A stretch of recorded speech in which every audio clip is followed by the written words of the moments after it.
عورتوں کے بارے میں یعنی بیویوں کے بارے میں اللہ تعالیٰ سے ڈرتے رہو۔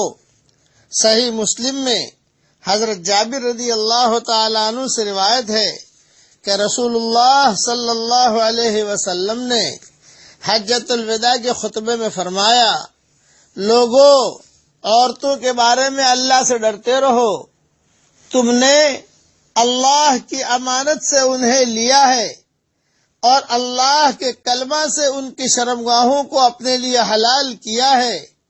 عورتوں پر تمہارا یہ حق ہے کہ وہ تمہارے بستر پر کسی ایسے کو نہ آنے دیں جس سے تم ناراض ہو۔ اگر وہ ایسا کریں تو انہیں مارو، لیکن ایسی مار نہ مارو کہ ظاہر ہو۔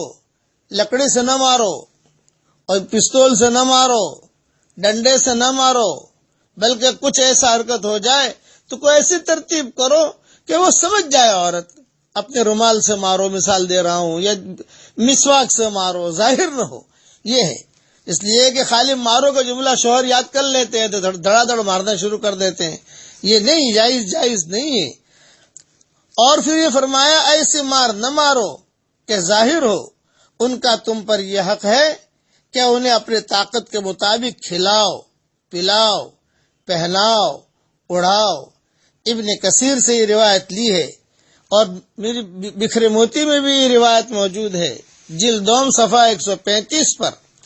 اور عورتوں کا بھی حق ہے کہ جیسا کہ مردوں کا ان پر حق ہے دستور کے مطابق، قرآن شریف میں ہے وَلَهُنَّ مِثْلُ الَّذِي عَلَيْهِنَّ بِالْمَعْرُوفِ۔ ایک شخص نے حضور صلی اللہ علیہ وسلم سے دریافت کیا کہ ہماری عورتوں کے ہم پر کیا حق ہے؟ آپ صلی اللہ علیہ وسلم نے فرمایا، جب تم کھاؤ تو اسے بھی کھلاؤ، جب تم پہنو تو اسے بھی پہناؤ، اس کے منہ پر نہ مارو، اسے گالیاں نہ دو، اس سے روٹھ کر کہیں اور کہیں نہ بھیج دو، ہاں گھر میں ہی رکھو۔ اسی آیت کو پڑھ کر عبداللہ ابن عباس فرمایا کرتے تھے کہ میں پسند کرتا ہوں کہ اپنی بیوی کو خوش کرنے کے لیے میں بھی اپنی زینت کروں، جس طرح وہ مجھے خوش کرنے کے لیے اپنا بناؤ سنگار کرتی ہے۔ جیسے عورتیں بناؤ سنگار کرتی ہیں، اپنا چہرہ ٹھیک کریں، بال ٹھیک کریں، اپنا بدن ٹھیک کریں، تو مرد کو بھی چاہیے کہ وہ بھی ذرا اپنا چہرہ ٹھیک کرے۔ یہ نہیں کہ خالی اسے آرڈر دیتے رہے کہ تو ایسا کیوں نہیں بنتی، ایسے کیوں نہیں سجتی۔ آپ بھی تو بنیے، آپ بھی تو ذرا بدن ٹھیک کیجئے، آپ بھی خوشبو لگائیے، آپ بھی اپنے تھوڑا سا بناؤ سنگار کیجئے۔ بناؤ سنگار کا مطلب لالی پاؤڈر نہیں ہے، صفائی ہے۔ اسلام میں صفائی مطلوب ہے، گھر میں بھی صفائی ہونی چاہیے۔ یہ روایت میں تفسیر ابن کثیر جلد 1 صفحہ 313 سے لی ہے، اور بکھرے موتی جلد دوم صفحہ 135 پر یہ مضمون ہے۔ اس لیے یہ یاد رکھنا کہ اللہ تعالیٰ نے یہ حقوق رکھے ہیں۔ پھر آگے فرمایا وَلِلرِّجَالِ عَلَيْهِنَّ دَرَجَةٌ وَاللَّهُ عَزِيزٌ حَكِيمٌ، اور مردوں کو عورتوں پر فضیلت ہے اور اللہ تعالیٰ غالب اور حکمت والا ہے۔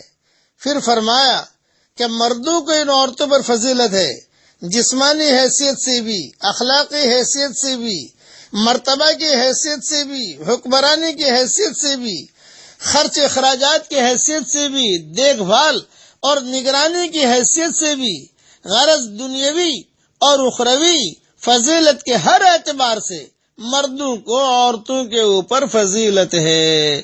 پھر اللہ تعالیٰ نے اپنے نافرمانوں سے بدلہ لینے پر غالب ہے۔ اللہ تعالیٰ فرماتے ہیں کہ اللہ تعالیٰ اپنے نافرمانوں سے بدلہ لینے پر غالب ہے اور اپنے احکام میں حکمت والا بھی ہے۔ اس لیے یہ یاد رکھنا کہ مرد جو ہے یہ قوام ہے، یہ ان کی فضیلت زیادہ ہے۔ آج کل کبھی کبھی عورتیں جو ہوتی ہیں یہ شوہر بننے کی کوشش کرتی ہیں، اپنی بات منوانے کی کوشش اور مرد کو پریشان کرنے کی کوشش۔ عورتیں بھی کچھ کم نہیں، یہ بھی بہت ہوشیار ہوتی ہیں۔ اس لیے یہ یاد رکھنا کہ عورت اپنے درجے میں رہے، مرد اپنے درجے میں رہے، اور آپس میں محبتوں کے ساتھ ہماری زندگی کی گاڑی چلانی چاہیے۔ اللہ تعالی ہم سب کو عمل کرنے کی توفیق عطا فرمائے۔ یہ میں نے حدیث اور قرآن کی تفسیر کچھ بیان کر دی ہے، اللہ عمل کرنے کی توفیق عطا فرمائے، آمین آمین۔ والسلام علیکم ورحمۃ اللہ وبرکاتہ، وآخر دعوانا ان الحمد للہ رب العالمین۔